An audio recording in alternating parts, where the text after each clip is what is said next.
Hello, j'espère que vous allez bien. C'est Elsa et on se retrouve pour une guidance hebdomadaire en ce samedi 22 novembre 2025.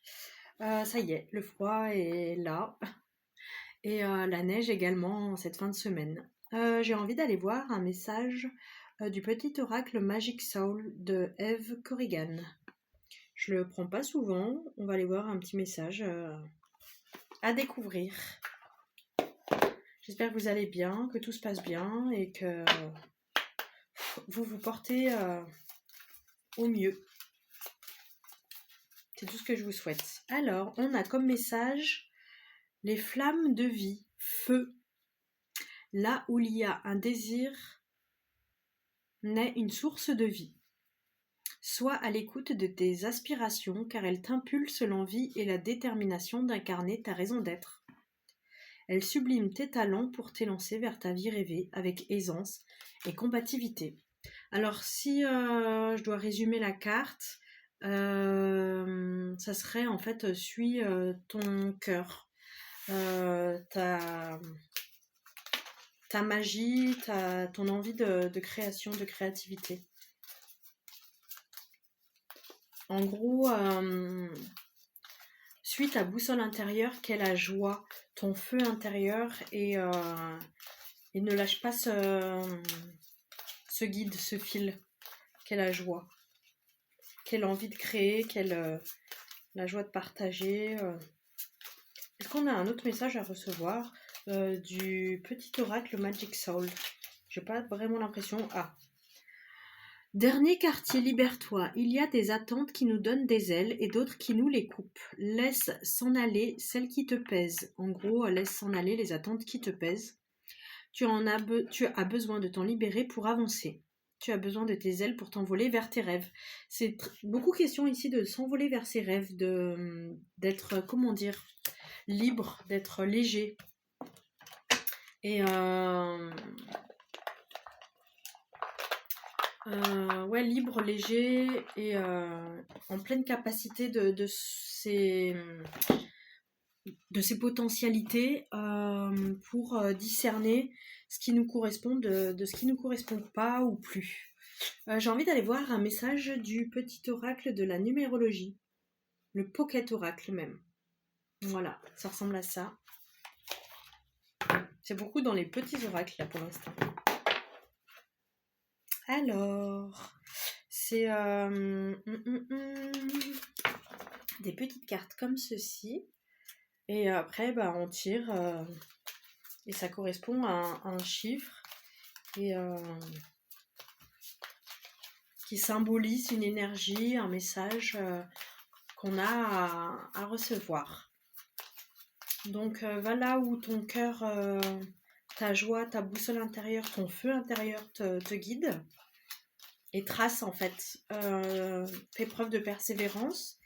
Ça me fait penser à la phrase du renard dans Le Petit Prince. On ne voit bien qu'avec le cœur, l'essentiel est invisible pour les yeux. Ah, magnifique, le 8, avec la balance et en dessous le mot pouvoir. Et ça me fait penser à la carte précédente, libère-toi, donc fais preuve de ton discernement, là, ton troisième œil, pour recouvrer ton pouvoir et de faire le tri, en fait, de dire non, de t'affirmer. Qu'est-ce que cette carte a à nous dire? Tous les pouvoirs vibrent en toi, décidément, les bons comme les moins bons, vers lesquels décides-tu de t'évertuer? C'est vraiment une espèce aussi de notion de libre arbitre, c'est toi qui as le choix. De quoi souhaites-tu être le plus fier à la fin de ton parcours? Ça me fait penser aussi à l'image là du loup noir et du loup blanc que chacun porte en soi. Le loup noir, c'est tout ce qui est envie, jalousie, haine, colère. Et le blanc, la pureté, l'innocence, l'amour. Et à la fin, se pose la question de lequel grandit en soi. C'est celui qu'on nourrit le plus. Donc c'est à toi d'aller nourrir ce qui t'anime, ce qui te rend heureux. Si avant de prendre la moindre décision, tu te poses cette question, est-ce juste pour moi et pour les autres? Tu auras tout compris à l'équilibre de la vie. Fais ce qui te fait plaisir, ce qui te fait du bien sans faire de mal aux autres.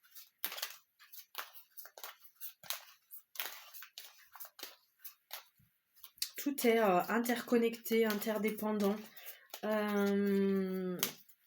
L'idée, c'est d'être à sa juste place, d'être aligné. Chacun est unique, chacun a sa place. Et si tu te connectes à ton pouvoir intérieur et que tu fais ce qui est juste, et pour toi et pour le collectif, tu es sur le bon chemin. Waouh, mais c'est magnifique. 22, la carte du chef-d'œuvre. Donc il y a vraiment quelque chose là de l'ordre de la créativité, d'un talent, d'un potentiel incroyable.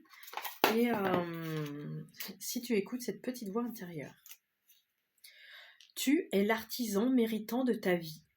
Construis sans t'attacher aux résultats, mais en misant davantage sur chaque étape qui valorise le chemin que tu as choisi d'emprunter. Chaque étape est importante. En fait, ça me fait penser à la chanson d'Orelsan. Ce qui compte, c'est pas l'arrivée, c'est la quête. C'est le chemin parcouru, en fait. C'est comme ça que tu valoriseras l'œuvre de ta vie et que tu deviendras l'artefact de ton propre chef-d'œuvre. En gros, sois reconnaissant, sois dans la gratitude du chemin parcouru.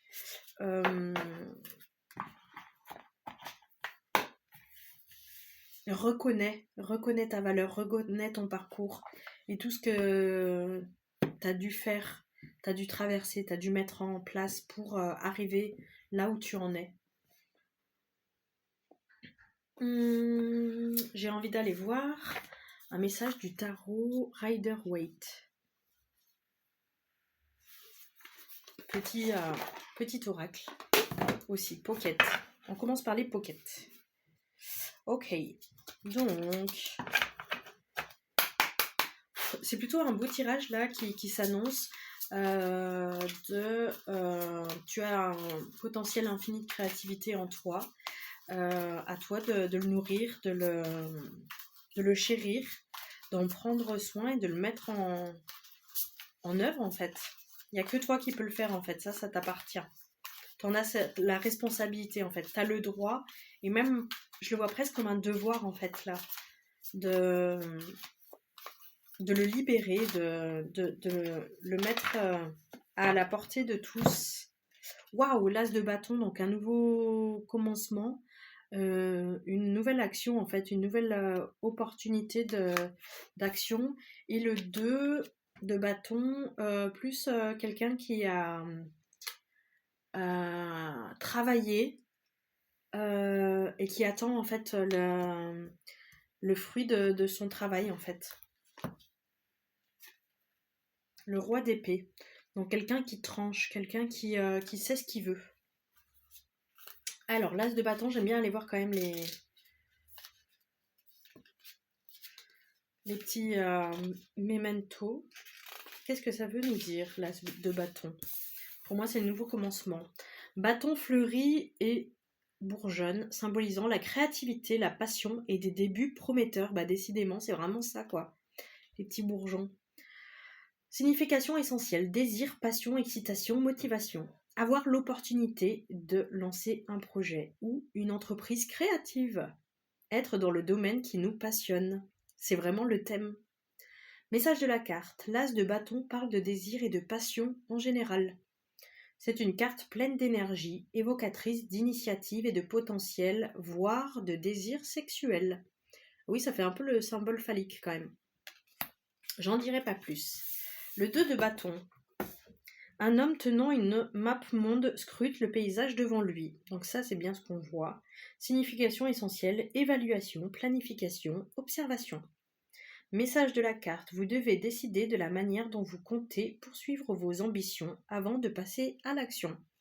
Ah, moi je pensais que c'était quelqu'un justement qui avait assez travaillé, et là c'est plutôt quelqu'un qui planifie. Alors, c'est le moment de rassembler les informations nécessaires pour planifier, mettre en place des stratégies. Ensuite, vous pourrez partir à la conquête de vos objectifs. Donc là, ouais, c'est peut-être le moment de structurer en fait les étapes du chemin pour arriver à là où votre cœur vous mène. Et lâcher prise en fait. Faire ce qu'il y a à faire et lâcher prise par la suite. Le roi d'épée, il va aider justement, je pense, dans le fait de mettre en place. en œuvre ce qui est nécessaire pour faire fructifier ses affaires. La carte, un homme au regard droit et déterminé est assis sur son trône, épée en main. Ordonner, prendre une décision rationnelle, tranchée. Donc en fait, c'est une espèce d'équilibre à trouver entre ses passions, ses désirs, sa créativité et le côté matériel, rationnel. Le roi d'épée utilise son autorité de façon claire et directe. Il incarne l'action rationnelle, la capacité à prendre des décisions tranchées et à faire en sorte que les choses soient comme elles doivent être. Ce roi ordonne dans les deux sens du terme. Il dit aux autres quoi faire de façon à ce que tout soit en ordre. Il ordonne, il donne des ordres, mais en même temps, il met de l'ordre. Il met des choses en ordre. Ok, bah c'est un beau message pour l'instant. Allier passion et raison. Passage à l'action. J'ai envie d'aller voir un message de l'oracle des curieux hasards de Stéphane Schillinger, savoir si on a un message à recevoir. Peut-être qu'il ira encore dans ce sens, qu'il nous donnera des pistes à travailler. En tout cas, c'est un bel appel à laisser parler sa créativité, peut-être son côté entrepreneurial. Je ne sais pas si on dit ça comme ça. Laisser libre cours à sa passion et en faire peut-être un domaine de prédilection, en fait, là où on est bon, quoi, sans chercher à midi à 14h. Alors, on a le rituel avec les sorcières qui dansent autour du feu et dogme. Ok, donc deux choses très différentes. Peut-être le dogme, c'est justement ce côté, il faut rentrer dans les cases, il faut faire des études, il faut faire un boulot.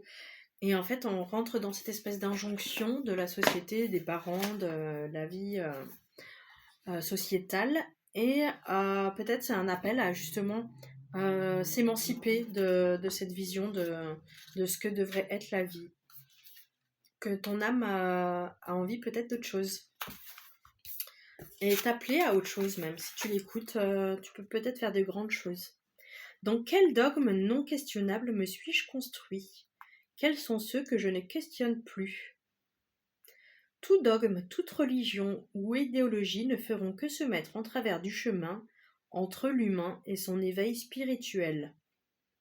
La religion tente d'établir une cartographie et des règles là où par essence il ne peut y en avoir. C'est intermédier entre l'entité qu'est l'humain et sa source. C'est institutionnaliser ce qui par essence ne peut être que personnel et intime, puisque le rapport au tout, du point de vue de ce que chacun nous sommes, ne peut être que déformé par notre perception.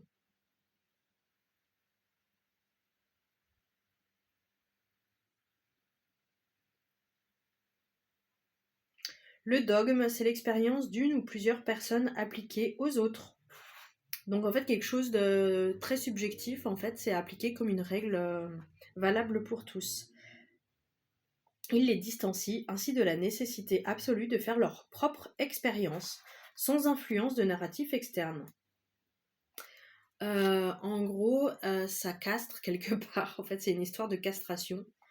Quelque chose qui doit être vécu de manière intime, personnelle. La vie, en fait, le rapport à la vie, à l'expérience, à l'expérimentation.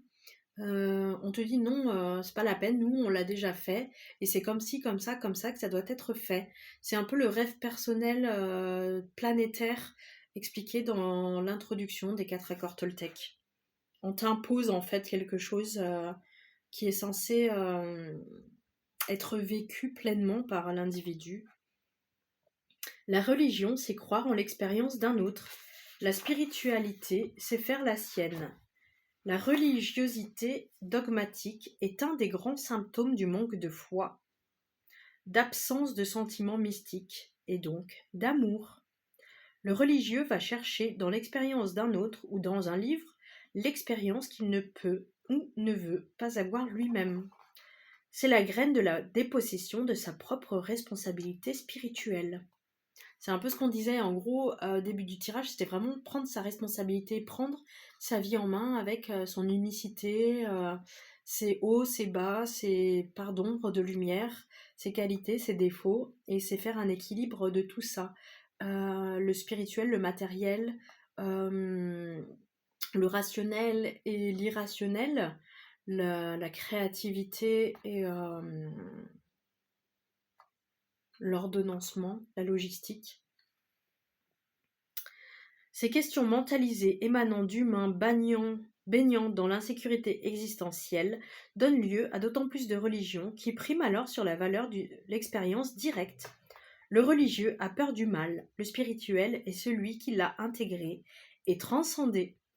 Le religieux combat le mal, le spirituel l'intègre, le transmute, le transcende. Le religieux a peur de l'ombre, le spirituel est celui qui est descendu dans l'ombre pour y faire la lumière. Suivre des préceptes, s'infliger des dogmes, se soumettre à des gourous, des textes sacrés, des pratiques mortifères, des consignes alimentaires, des prières, des règles, des lois. La carte attire l'attention sur ces tendances. Elle nous propose de nous asseoir le dos bien droit et d'observer notre respiration assez longtemps pour voir émerger du néant, derrière le bavardage du mental, au-delà des concepts, un infini qui nous semble au début étrange et vertigineux, pour que, peu à peu, nous caressions l'idée que chacun de nous est tout ce qui est. Ça me rappelle la phrase « Nous ne sommes pas une goutte d'eau dans l'océan, nous sommes l'océan contenu dans une goutte d'eau ». À méditer. Il y a à la source de ce chemin qui va nous demander un courage peu commun, un appel, une intuition, une lueur dans le noir de notre intériorité qui pulse chaudement, doucement depuis toujours, et qui nous dit que dans cette vie, il ne peut pas s'agir que de ça, qu'il existe autre chose derrière l'idée d'avoir un travail, de faire carrière, de fonder une famille, de réussir. Ça m'émeut, ça me parle beaucoup, ce cheminement assez solitaire, de cette quête spirituelle. Spirituelle dans le sens se reconnecter à la source, en fait, à la source intérieure qu'on a toujours déjà eue, qui a toujours été là, mais qu'on a perdu de vue en voulant répondre aux dogmes, aux injonctions, pour faire plaisir, par peur de ne pas être aimé, par peur d'être rejeté, de ne plus faire partie du groupe. Mais à quel prix? Le rituel. Suis-je prêt à entrevoir le potentiel transformateur que peut transporter un rituel? Suis-je prêt à prendre du temps pour cela? Regardez cette carte comme elle est belle. Les rituels encadrent et conditionnent l'efficacité de pratiques millénaires. Reproduits de nos jours sans conscience de leur mécanisme profond, ils sont souvent le fruit d'une tentative de reproduction de formes sans connaissance du fond. Les rituels pourraient être qualifiés de simulacres si les pratiques chamaniques ou rituels n'avaient pas le même impact sur notre conscient. Vous savez, celui qui dirige notre vie, que notre inconscient en a sur notre conscient par le biais des rêves. Or, cette porte entre les mondes est ouverte et laisse circuler l'information dans les deux sens, du conscient vers l'inconscient et inversement. Notre inconscient dirige notre vie dans son langage bien particulier, souvent incongru. Le symbole et les archétypes, le rêve a un impact sur notre humeur au réveil, nous interroge, attire notre attention, parfois même nous annonce quelque chose. De la même manière, il existe un moyen de communiquer avec son inconscient, par le rituel pratiqué à l'aide du symbole par l'intermédiaire d'objets et d'actes. Le rituel, lui, se situe dans le conscient, à destination des couches inconscientes de notre être, comme un rêve inversé. Il est alors qualifié de psychomagique. De la même manière que l'inconscient communique avec notre conscient par le rêve, nous communiquons avec lui par le rituel en utilisant son langage symbolique. Nous entrons alors dans un échange actif et constructif avec les strates archaïques qui nous composent et nous gouvernent. Cette carte invite à la pénétration des couches subtiles de l'existence qui survient souvent dans son expression la plus simple par le biais de rituels en pleine conscience. Le sacré n'a pas élu son exclusif domicile dans les temples ou dans les religions. qui n'existe que par le manque de lien permanent ou tangible entre nous et le sacré, le divin, le lumineux. Créer son propre sacré, son propre rituel, c'est s'affranchir du poids de celui des autres, des idéologies, des dogmes, des religions qui sont le plus grand symptôme du manque de foi. Construire son propre mysticisme par son propre rituel, faire cesser le flot des pensées par la voie d'une expérimentation directe, c'est imprimer à notre vie un relief toujours plus saillant, dont la profondeur attire nos semblables. Magnifique, en fait ça rejoint, je trouve, la carte des dogmes. En fait, qu'est-ce que tu veux? Est-ce que tu veux suivre en fait le troupeau d'une certaine manière, pour schématiser, ou tu veux créer ton propre rituel? Ça me fait penser à l'image, on a deux petits bonhommes dessinés grossièrement, on va dire, et un porte un pot avec écrit bonheur et on sent qu'il est rempli. Et l'autre dit, bah, où c'est que tu l'as trouvé? Je le cherche partout. Et celui avec le pot rempli de bonheur dit, bah, je l'ai construit moi-même. Et ça me fait penser à ça, en mode, c'est à toi qu'incombe cette tâche. Tu peux être aidé, tu peux demander, oui, conseil, aide et faire des rencontres sur ce cheminement. Mais ça, c'est propre à toi, en fait. Et c'est comme une page blanche qui te demandait d'écrire, mais juste à toi, c'est ton langage à toi. Tu es ton propre guérisseur, ta propre médecine. Et c'est ça qui t'est demandé d'accomplir, j'ai l'impression. Quand on parle là de la créativité, je pense à la médecine. Et je trouve que c'est lié, en fait, notamment avec les rituels. Donc, fais-toi confiance. Fais-toi confiance en toi et à ta propre médecine. J'ai envie d'aller voir un message du voyage chamanique. Ça me parle là, à cet instant précis. On est allé le voir la semaine dernière déjà. Allez, c'est parti. Qu'est-ce que l'oracle chamanique a à nous dire? Oula! Cérémonie, célébration. Bah, ça revient un peu au même que le rituel, j'ai l'impression. C'est quelque chose qui se prépare. Et ancêtres, protection. Tu dois être protégé par tes ancêtres. Allez, on va aller voir. Magnifique. En gros, aie confiance. Tu es protégé. Tes ancêtres t'entourent, sont là pour veiller sur toi.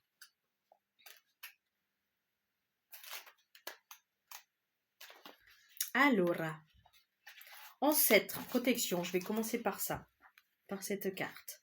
Cette carte vous invite à vous connecter à vos ancêtres, ceux qui vous ont précédé dans votre lignée familiale et qui veillent sur vous depuis l'autre côté du voile. Ils sont là pour vous soutenir, vous guider et vous protéger dans les moments difficiles. Ils connaissent les épreuves que vous traversez et les défis que vous devez relever dans un monde qui peut parfois vous paraître hostile.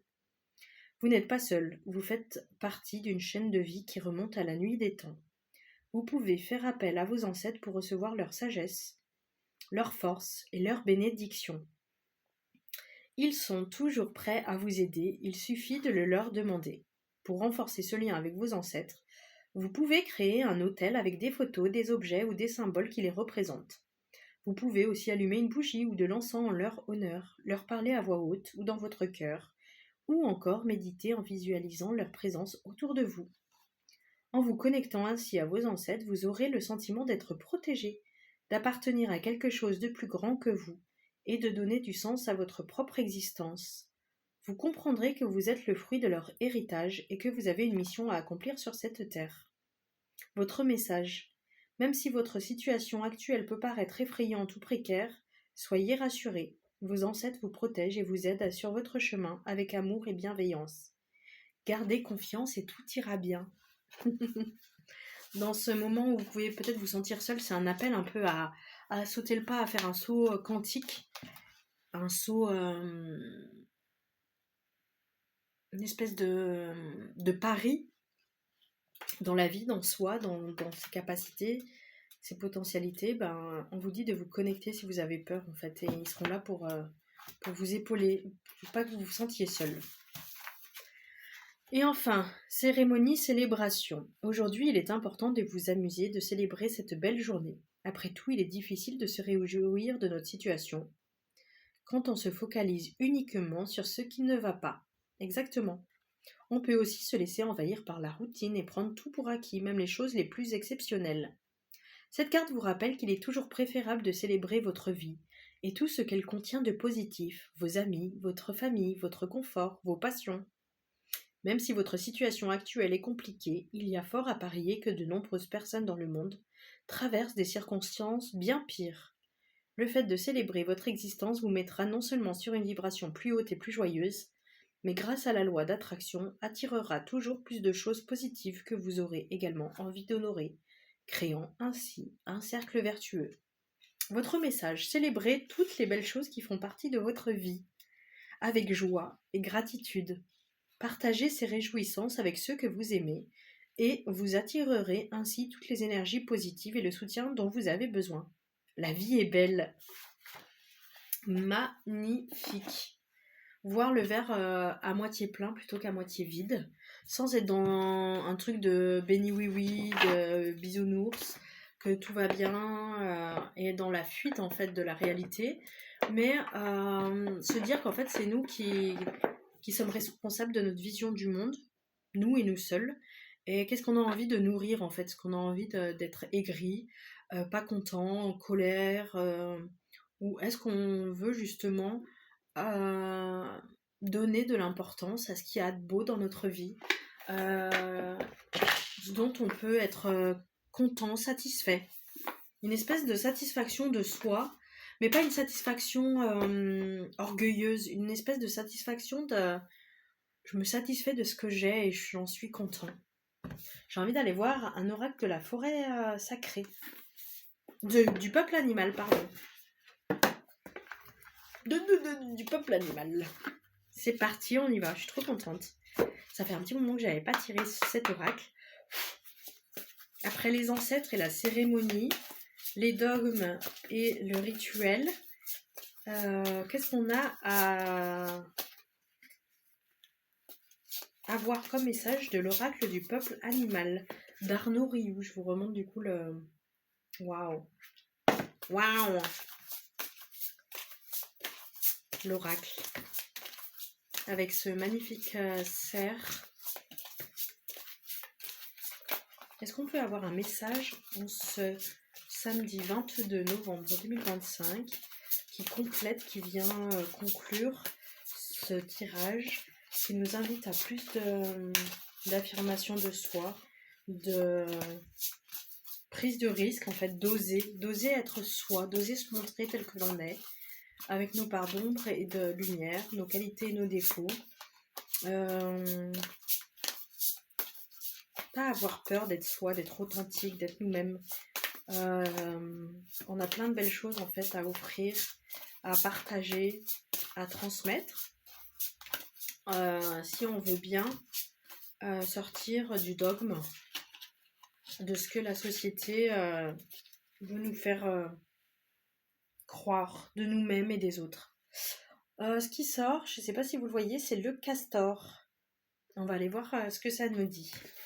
Le castor, je l'ai encore jamais eu. Je ne sais pas à quoi elle correspond. J'ai cru que j'avais oublié une carte, mais non, tant mieux. Alors...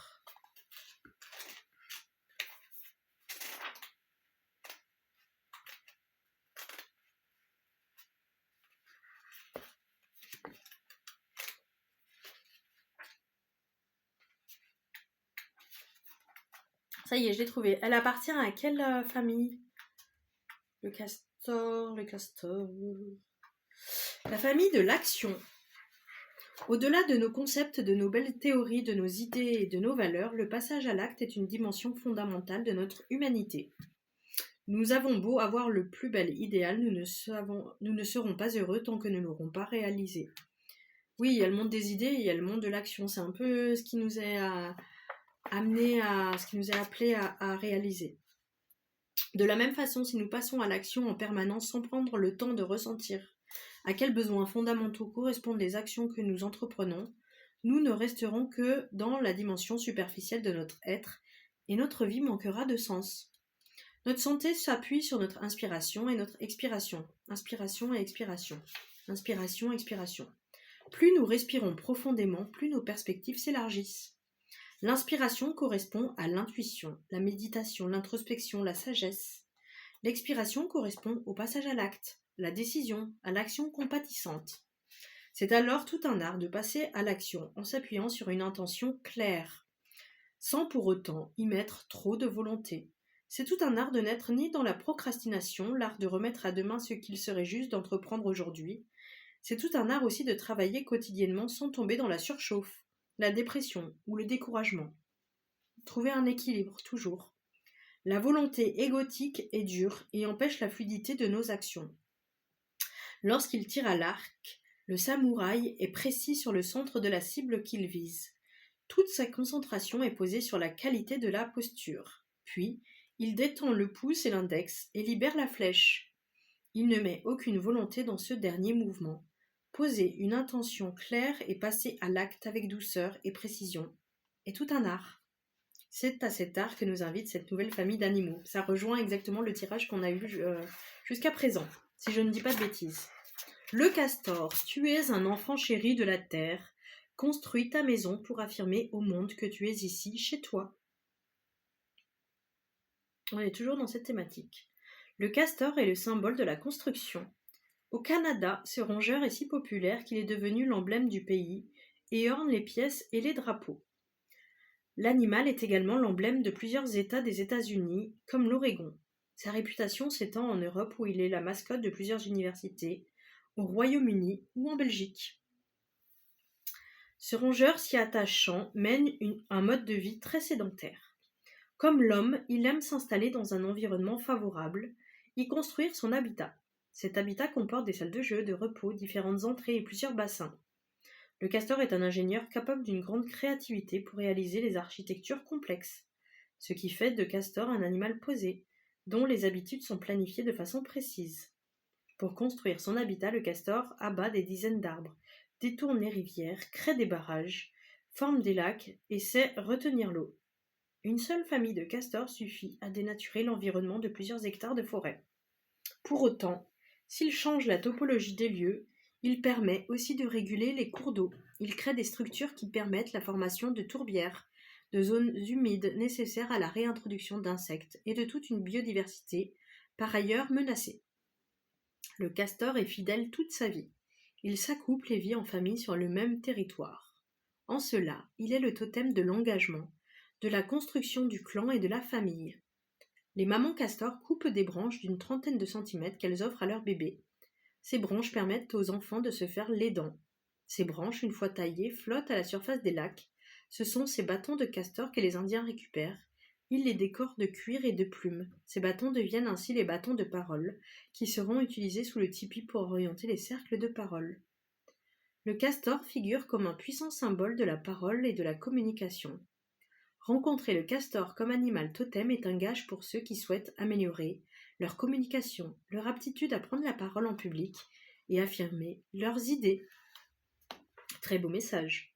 Lorsque le castor vous apparaît dans le tirage, c'est généralement pour vous interroger sur votre engagement, sur la façon dont vous-même savez vous installer, poser votre habitat, vous développer.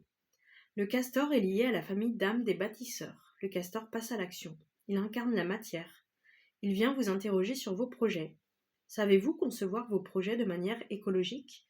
Passez-vous plus de temps à les concevoir ou à les réaliser ? Savez-vous transformer une idée, un concept en une action ? Osez-vous prendre votre place ? Savez-vous partager votre territoire ? Posez vos limites. Sentir et affirmer ce qui est bon pour vous. Dans toutes ces situations, le castor vient vous aider à prendre votre place. Waouh ! Ouais, une question de prendre sa place, en fait, de ne pas avoir peur, de s'affirmer, en fait. Le message du castor. Je suis le castor, les hommes reconnaissent mes talents de bâtisseur. Je sais construire mon habitat, m'engager à développer le territoire nécessaire pour installer ma famille et éduquer mes enfants.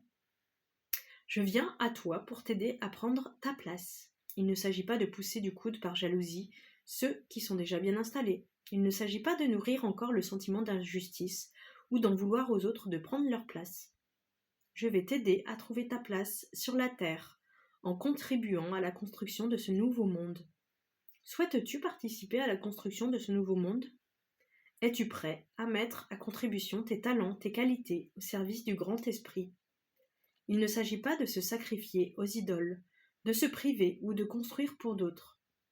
Je te demande si tu es prêt à construire ce nouveau monde. un monde plus juste qui s'appuie sur l'équilibre, la beauté et le sacré. Alors je vais t'aider à bâtir ta maison, autant intérieure qu'extérieure, depuis les fondations jusqu'aux moindres finitions. Fais-moi confiance, je suis le maître des bâtisseurs, le totem des ingénieurs, celui qui sait où l'esprit demeure.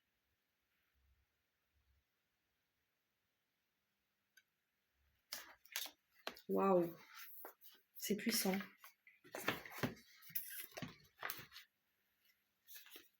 J'ai plus de mots, j'ai été transpercée, traversée par les mots de cette carte. Et puis l'esprit de la carte, l'esprit du texte en fait, qui coïncide avec tout le reste du tirage en fait. Je trouve ça assez incroyable. Dans une espèce d'humilité, d'être à sa place sans prendre la place des autres, sans en vouloir aux autres. Être soi en fait. Comme le bleuet trouve sa place à côté du coquelicot. Je sais pas comment dire, mais être soi. Et briller tout ce qu'on a à briller. Et ça, c'est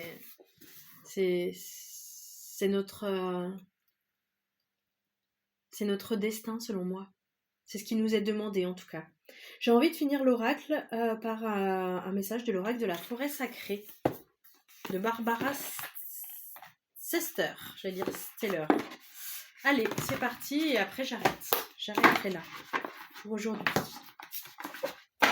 Allez.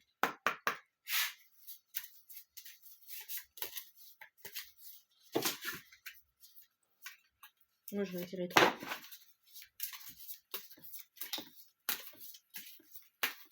Ouais, le castor. Je savais pas tout ça. Notamment que le bâton utilisé par les bébés castors était réutilisé pour les groupes de parole, le bâton de parole. C'est très intéressant.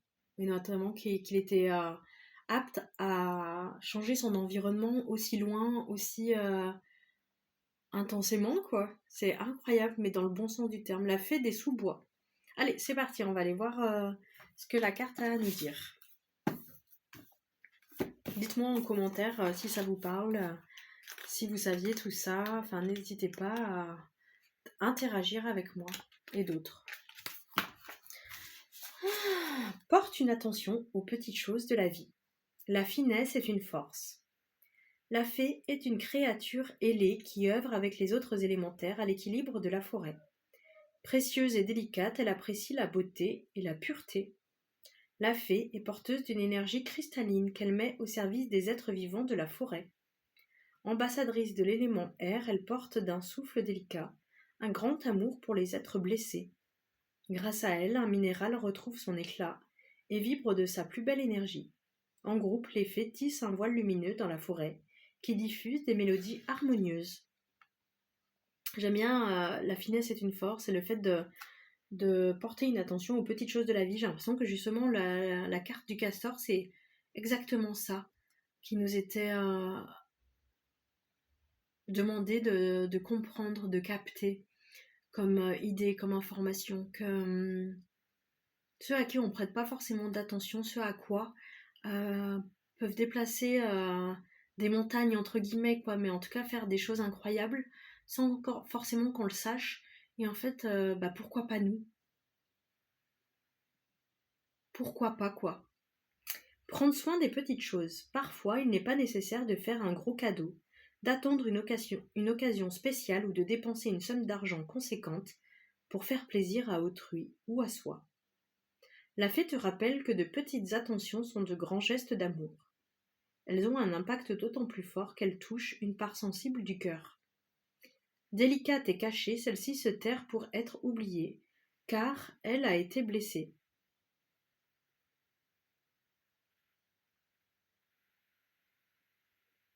La toucher par un geste d'amour lui apporte guérison et légèreté.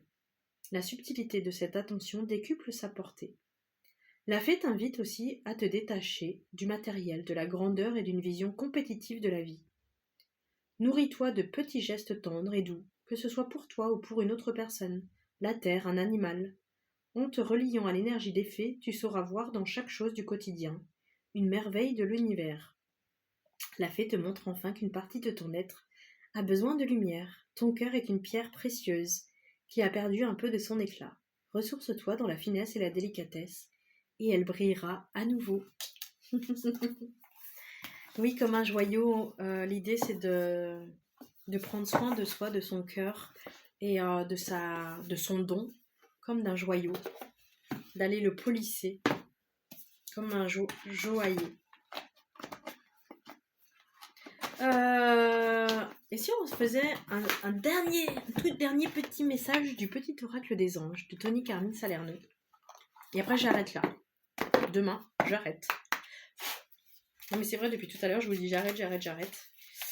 Mais voilà, un petit message, ça peut être sympa. Un petit message des anges. Amour, guérison, protection. Tout un programme. C'est tout ce que je vous souhaite en tout cas. C'est tout le mal que je vous souhaite. Archange Uriel, une magnifique transformation spirituelle s'opère en ce moment dans ta vie et dans ton monde. C'est l'union du ciel et de la terre, de l'esprit et de la matière. Le cœur et l'esprit s'unissent dans un équilibre harmonieux. Je vous souhaite un bel équilibre harmonieux à venir, à mettre en place avec délicatesse et finesse. Je vous souhaite plein de bonheur, plein de bonnes choses et je vous fais des gros bisous. Prenez soin de vous et à très bientôt.